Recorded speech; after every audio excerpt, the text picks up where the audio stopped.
Hello and welcome to secret study. आज हम इस वीडियो में देखने वाले हैं हाउ टू कंपेयर कंट्रीज़ और स्टेट्स। हम लोग कैसे कंपैरिजन कर सकते हैं किसी भी कंट्रीज़ को लेकर, जैसे कि इंडिया और यूएस, या फिर स्टेट्स को लेकर जैसे कि छत्तीसगढ़ और बिहार, ऐसे। ठीक है, कंपैरिजन करना है। You might ask, if development can mean different things, how some countries are generally called developed and other underdeveloped? अब ऐसा आप सोच सकते हो या पूछ सकते हो कि डेवलपमेंट मतलब कि दूसरी चीज़ें होती हैं, तो हम किस कंट्री को डेवलप बोलते हैं और किस कंट्री को अंडर डेवलप्ड कंट्री या फिर डेवलपिंग कंट्री। तो इसके कुछ क्राइटेरिया होते हैं, उसको हम देखेंगे आगे इस वीडियो पे। Actually, the income of the country is the income of all the residents of the country. अब यहाँ पर लिखा है इनकम ऑफ अ कंट्री, तो आप ऐसा बिल्कुल मत सोचना कि कंट्री कुछ कमाता होगा। ओके, वहाँ जो लोग रहते हैं उनका इनकम, ठीक है। This gives a total income of the country, यानी कि लोग कितना कमाते हैं उसको हम लोग टोटल करेंगे तो टोटल इनकम आएगा कंट्री का। सिंपल मैथ्स है ना। पर इसी से कुछ भी फ़ायदा नहीं चलता है कि ये डेवलप्ड कंट्री है, ऐसा कुछ नहीं है। ओके, और हमें पता ही है कि सिर्फ पैसा सब कुछ नहीं होता, तो हम लोग सिर्फ पैसे के बेसिस पे किसी भी कंट्री को डेवलप्ड कंट्री नहीं बोल सकते। But comparing total income will not tell us what an average person is likely to earn. हम लोग को टोटल इनकम से बिल्कुल भी पता नहीं चलेगा कि पर्सन का एवरेज सैलरी कितना है या फिर इनकम कितना है। Hence we compare the average income, इसीलिए हम लोग क्या यूज़ करते हैं, यहाँ पर हम लोग एवरेज इनकम निकालते हैं किसी भी पर्सन का। ओके, कंट्री वाइज या फिर state wise. Countries with higher income are more developed than others with less income. जिस कंट्री की हायर इनकम होगी वो बेसिकली डेवलप्ड कंट्री होगी, मोर डेवलप्ड, ठीक, as compared to others. This is based on the understanding that more income means more of all things that human being need. ये basically इस criteria पे based है कि अगर ज़्यादा पैसा कोई कंट्री कमा रहा है तो वो ज़्यादा अच्छे फैसिलिटीज़ उसको प्रोवाइड होंगी, उन लोग का जो लिविंग स्टैंडर्ड ऑफ लिविंग है वो बेसिकली अच्छा हो जाएगा, राइट। तो इसी के लिए इनकम को हम लोग एक बेस बनाकर किसी भी कंट्री को हम लोग कंपेयर करते हैं। जितना ज़्यादा पैसा होगा उतनी अच्छी फैसिलिटीज़ होंगी वहाँ की। ओके, उतना अच्छा वो डेवलप्ड करेगा हर फील्ड पे।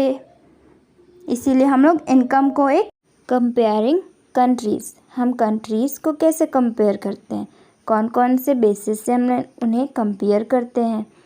For comparing countries their income is considered to be one of the most important attributes.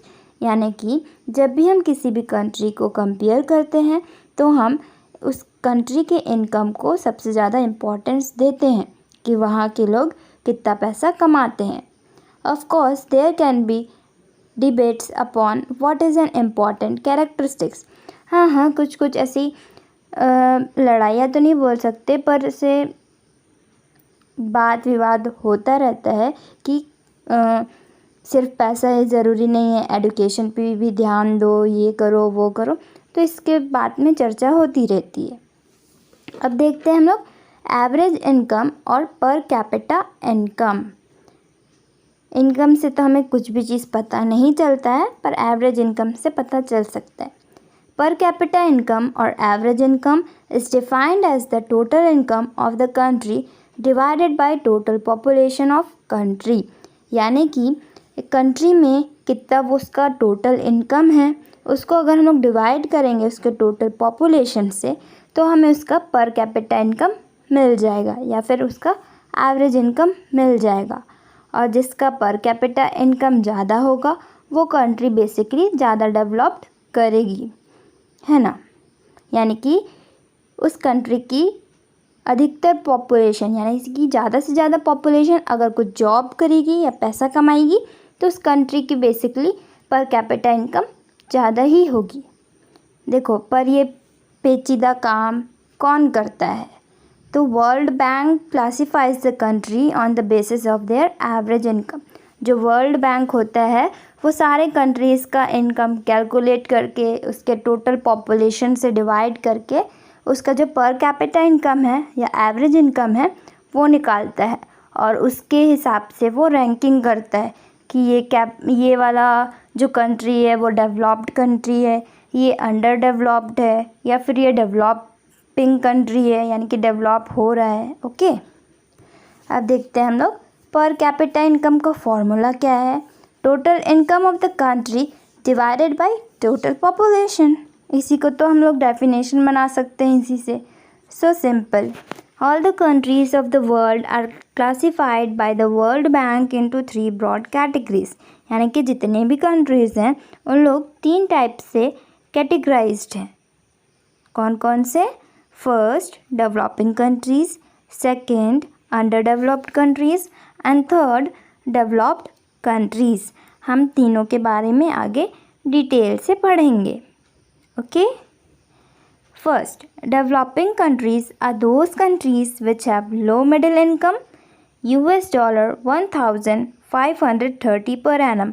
पर annum मतलब कि ईयरली, एक साल में। एग्जाम्पल है इसका इंडिया, जो we are the developing countries. Second, under developed countries.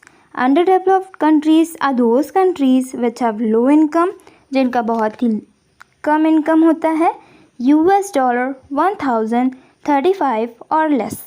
इससे इतना ही या फिर इससे कम होता है तो अंडर डेवलप्ड कंट्रीज़ में आता है। जैसे कि एग्जांपल है सेंट्रल अफ्रीकन रिपब्लिक, ये एक अंडर डेवलप्ड कंट्री है। थर्ड, डेवलप्ड कंट्रीज़, यानी कि वो कंट्रीज़ जो अभी डेवलप्ड हो चुके हैं, जो बहुत ही रिच होते हैं। उनका $, कितना होता है ईयरली? 12,616। एग्जाम्पल है US एंड जापान, जो कि एक डेवलप्ड कंट्रीज़ हैं, रिच कंट्रीज़ हैं, जिनका पर कैपिटा इनकम बहुत ही हाई होता है। Right, so let's move on. Disadvantages of average income. हमें पता है मतलब सबके डिसएडवांटेज होते हैं, तो इसका क्यों नहीं होगा भाई। So let's see, it doesn't talk about income distribution in a country. ये जो भी है एवरेज इनकम, ये इनकम को इक्वली डिस्ट्रीब्यूट नहीं करता, यानी कि इक्वली कर देता है, जो कि बिल्कुल गलत है। क्योंकि जिन लोग कमाते नहीं हैं उनके हिस्से में भी जा रहा है इनकम, जबकि उन लोग कमा भी नहीं रहे हैं। और ऐसा है कि देखो, कंट्री में कुछ बहुत ही रिच पीपल होते हैं, जैसे हमारे कंट्री में है अंबानी, जो इतना ज़्यादा कमा रहे हैं, पर उनका जब एवरेज इनकम निकालेंगे तो वो सबका इक्वली डिस्ट्रीब्यूट कर दे रहे हैं ना। तो यहाँ पर क्या हो रहा है, गैप बन जा रहा है एक रिच और पुअर के बीच में, जो अमीर इंसान है और गरीब इंसान है। तो सिर्फ एवरेज इनकम को अच्छा नहीं मान सकते हम। It is dependent upon the size of population. ये पॉपुलेशन के साइज़ पे डिपेंड करता है। नेक्स्ट है, it doesn't take other important things in account such as literacy rate, infant mortality rate. Okay, जो ये एवरेज इनकम है ये कुछ इम्पॉर्टेंट चीज़ों को नहीं बताता है हमें, जैसे कि लिटरेसी रेट, यानी कि कौन कितना एडुकेटेड कंट्री है या फिर स्टेट है। इन्फिनिटी मोरालिटी रेट, यानी कि जो बच्चे 1 साल के अंदर में उनका डेथ हो जाती है। Okay, it doesn't take regional differences in income in account. जो रीजनल डिफरेंसेस होते हैं, यानी कि स्टेट टू स्टेट डिफरेंस हो रहे हैं, रीजन टू रीजन जो भी डिफरेंसेस हैं, उसका ये इनके पास कुछ भी ऐसा रिपोर्ट नहीं होता है। तो ये सब इसके डिसएडवांटेजेस हैं। जैसे कि बिहार में हम लोग देख सकते हैं कितना ज़्यादा डिफरेंसेस है, वहाँ की पॉपुलेशन ज़्यादा तो है पर वहाँ की हेल्थ फैसिलिटी अच्छी नहीं है एज़ कंपेयर टू केरला, है ना। केरला तो सबसे अच्छा डेवलप्ड स्टेट है इंडिया में, हर चीज़ में, एजुकेशन में भी आगे है, हेल्थ फैसिलिटी में भी आगे है,